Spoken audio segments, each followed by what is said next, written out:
पिंपरी चिंचवड शहर के Chakan police station क्षेत्र में बाल अपराध की एक बेहद चौंकाने वाली घटना घटी है।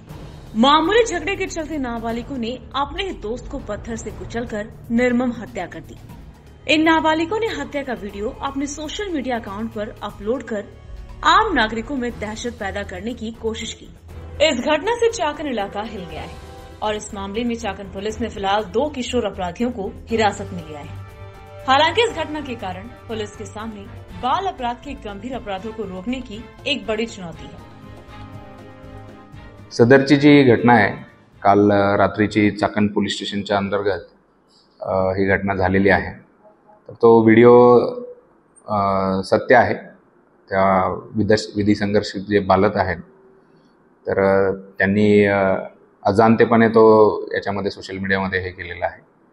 तर त्या घटनेसंदर्भात जसं ज्युव्हेनाइल जस्टिस ॲक्ट जो आहे त्याच्यामध्ये विविध कलम आहेत। त्याच्यामध्ये विधी संघर्षित जे बालक आहेत त्यांची कुठलीही आयडेंटिटी डिस्क्लोज करणं अपेक्षित नाही। तर आमचं जनतेला सुद्धा अपील आहे की हे व्हिडिओ जे आहेत ते आपण कृपया प्रसारित करू नये आणि सर्क्युलेशनमधून हा व्हिडिओ काढण्यासाठी आम्ही तो व्हिडिओ संबंधित अकाउंटवरनं डिलीट केलेला आहे। घटना जी आहे ते तिघही मित्र आहेत। तर त्याच्यातला जो एक जण आहे त्यांच्यामध्ये किरकोळ वाद झाला आणि त्यांनी जो मृतक आहे त्याला ठार केलेला आहे। बालगुन्हेगारीमध्ये निश्चित काही चिंताजनक परिस्थिती निश्चितच आहे। मागच्या काही कालावधीपासून साधारणतः आमचे माननीय पोलीस आयुक्त श्री विनयकुमार चौबे साहेबांच्या प्रयत्नातून आम्ही एक उपक्रम राबवतोय।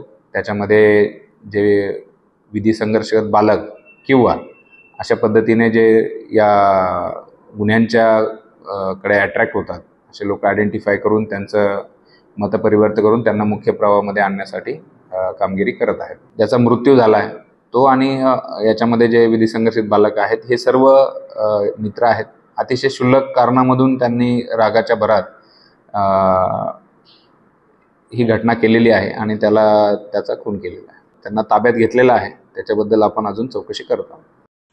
Bureau report, V-SRS news, Pimpri Chinchwad.